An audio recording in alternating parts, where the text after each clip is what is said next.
mula sa aklat ng Henesis.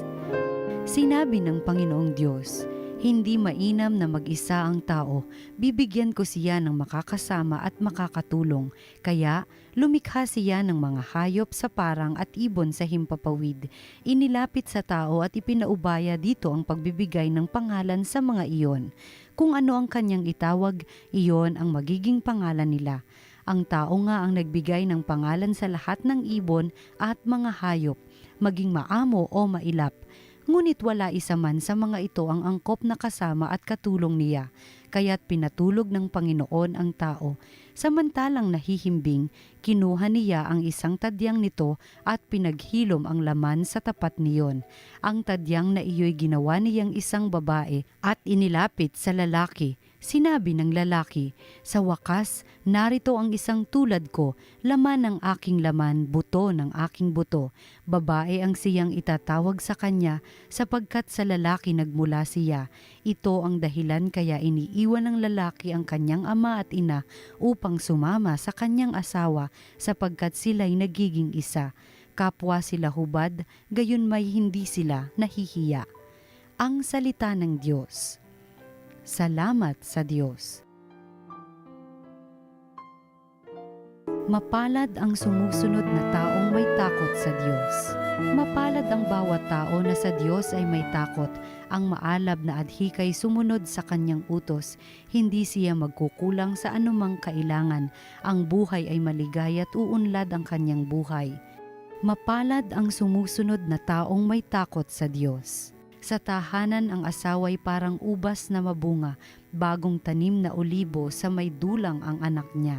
Mapalad ang sumusunod na taong may takot sa Diyos. Ang sino man kung ang Diyos buong pusong susundin, buhay niya ay uunlad at laging pagpapalain.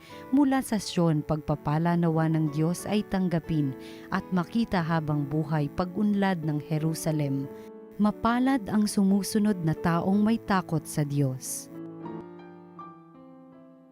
Ang mabuting balita ng Panginoon ayon kay San Marcos. Noong panahong iyon, nagtungo si Jesus sa lupain ng Tiro at tumuloy sa isang bahay doon. Ayaw sana niyang malaman ni Numa na naroon siya, subalit hindi gayon ang nangyari. Ang pagdating niya ay nabalitaan ng isang inang may maliit na anak na babaeng inaalihan ng masamang espiritu. Pumunta siya agad kay Jesus at nagpatira pa sa kanyang harapan. Ang babaeng iyo'y hentil, tubo sa Serofenica. Ipinamanhik niya kay Jesus na palayasin ang demonyo na nasa kanyang anak. Ngunit sinabi ni Jesus, kailangang busugin muna ang mga anak. Hindi dapat kunin ang pagkain ng mga anak upang ihagis sa mga tuta. Tunay nga po, Panginoon, tugon ng babae. Ngunit ang mga tutamang nasa ilalim ng hapag ay naninimot ng mga mumong nalalaglag ng mga anak. Kaya't sinabi sa kanya ni Jesus, "Dahil sa sinabi mo, maaari ka nang umuwi." Iniwan na ng demonyo ang iyong anak. Umuwi ang babae at naratnan niya sa higaan ang bata. Iniwan na nga ng demonyo. Ang mabuting balita ng Panginoon. Pinupuri ka namin, Panginoong Hesukristo. Magandang araw po mga kapatid kay Kristo. Ito po si Father J.D. Zaldivar ng Archdiocese of Manila. Pagnilayan po natin ngayon ang salita ng Diyos, salita ng buhay. Mga kapatid, sa chapter 2 ng aklat ng Genesis, mababasa po natin doon ang pangalawang kwento ng paglikha ng mundo at ng tao. At sa chapter 2 ng aklat ng Genesis, mababasa natin doon ng isang pahayag ng Diyos tungkol sa tao. Magmula pa sa panahon na nilikha ng Diyos ang tao, sinabi na ng Diyos tungkol sa tao. Sabi dito, hindi mainam, sabi ng Panginoong Diyos, hindi mainam na mag-isa ang tao. Bibigyan ko siya ng makakasama. Hindi mainam na mag-isa ang tao. Bibigyan ko siya ng makakasama. It is not good for man to be alone. I will give him a worthy companion.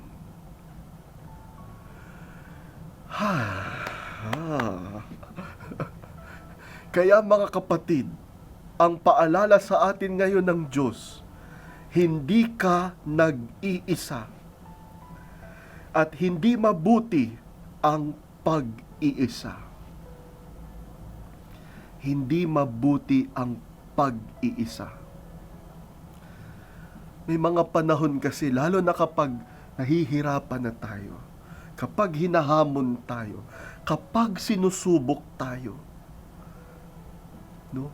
Nagkakaroon tayo ng mga pag-iisip na mag-isa lang tayo sa ganong karanasan.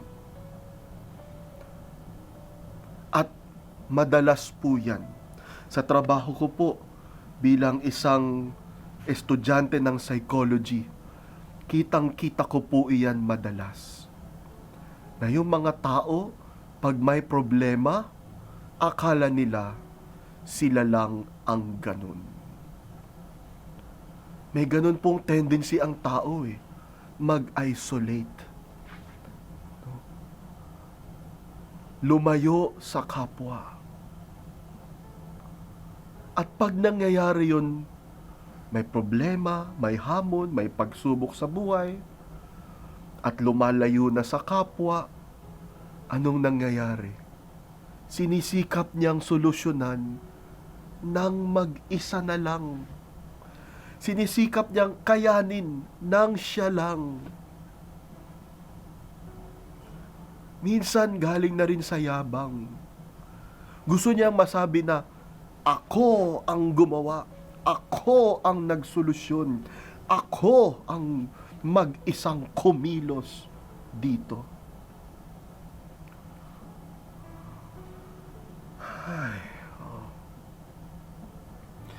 Pero pag ginawa nyo yun, pag ginawa natin yun, lalo't lalo lang tayong malulugmok sa problema, di ba?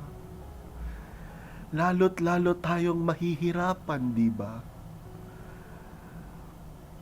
At sa halip na malagpasan, na uuwi tayo sa kung ano-anong solusyon na hindi naman talaga mainam.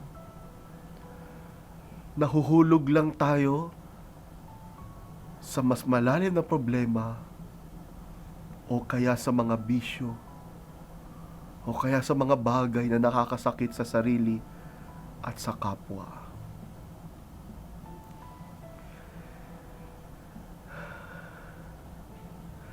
Pero ang taong pinagpala, alam niya, hindi siya nag-iisa. Hindi siya nag-iisa. May Diyos at may kapwa na pwede niyang lapitan, samahan, hingan ng tulong o kaya tulungan. Magkakapatid tayo sa mundo. Wala sa ating solo. Wala sa ating mag-isa. Wala sa ating mag-isa. Ay. At yung kabaligtaran ay ganun din. May mga tao naman na kapag may biyaya, akala nila mag-isa lang sila sa biyaya.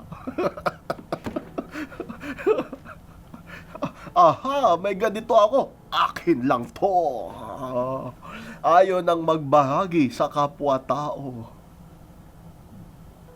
Sasarilinin ang lahat. Sasarilinin ang mga problema, sasarilinin din ang mga biyaya. Hindi po ganyan ang turo ng pananampalataya. Sabi ng Diyos, simula't simula pa, nung tayo'y nalikha, hindi mainam na ang tao ay mag-isa. Bibigyan ko siya ng makakasama.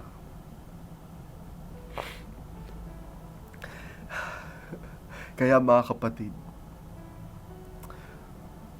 sana po, huwag niyong piliting mag-isa. alalahanin niyong may kapwa.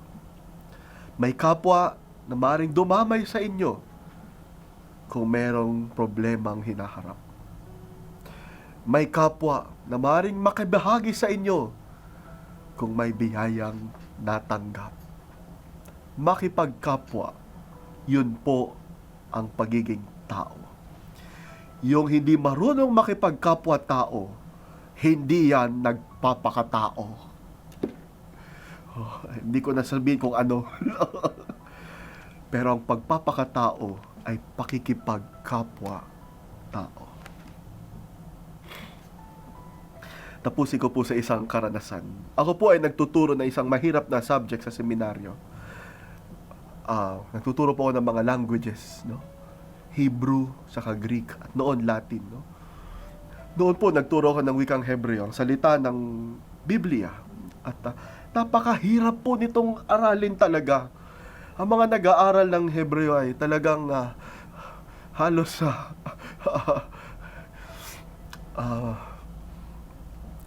nagdurusa na talaga kasi napakahirap pong aralin ito. At ako rin na kanilang guro, hirap na hirap din ako magturo. Kaya sa sobrang hirap, napansin ko yung mga estudyante ko. Hindi ko sila masisisi, no? Napansin ko, merong ilan sa kanilang natukso magkopyahan. Kasi hirap na hirap sila sa kanilang exam. Napaisip tuloy ako. Nakakalungkot. Nagkopyahan sila ng sagot. Kaya, ang naisip kong gawin ay ganito. Dahil nagkopyahan kayo, required magkopyahan sa exam. Yung sunod kong exam, pinagtabi-tabi ko sila. Pinagparis-paris.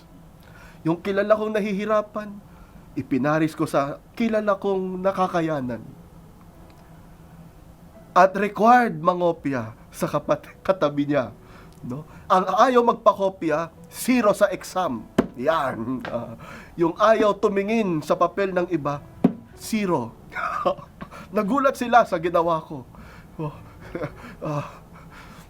Sabi ko, subukan lang natin. Subukan lang natin. Gumanda mga score nila. Nagtulungan sila. Mga ilang quiz ang ginanon ko. No? Nirarumble-rumble ko sino magiging partner habang nag-e-exam sila. At bandang huli, nakita ko na natuto silang magtulungan habang nag-aaral para sa exam. Bumubuo sila ng mga study groups, study pairs, para magturuan ng leksyon na nakanilang napakinggan sa silid-aralan. Sila-sila na natuto ng wikang Hebreo. Napakahirap aralin. At nung matatapos ang semester, binalik ko ang solo-solo na pag-e-exam. Wow! Lahat sila nakayanan. Kapag pala mag-isa, hindi kaya. Pero kung sama-sama, mas nakakaya. Ang pagpapakatao ay pakikipagkapwa-tao. Manalangin po tayo. Panginoon, salamat po sapagkat nilikha mo kami bilang tao para sa kapwa, kasama ang kapwa. Ilayo niyo po kami sa tukso na mag-isa, lalo na kung kami ay may problema o natanggap na biyaya. Tulungan mo kami na dumamay sa mga nahihirapan, magpatulong sa mga handang mag-ali ng sarili, at magbahagi sa isa't isa. Nawa ang aming pagpapakatao ay pakikipagkapwa-tao. Amen.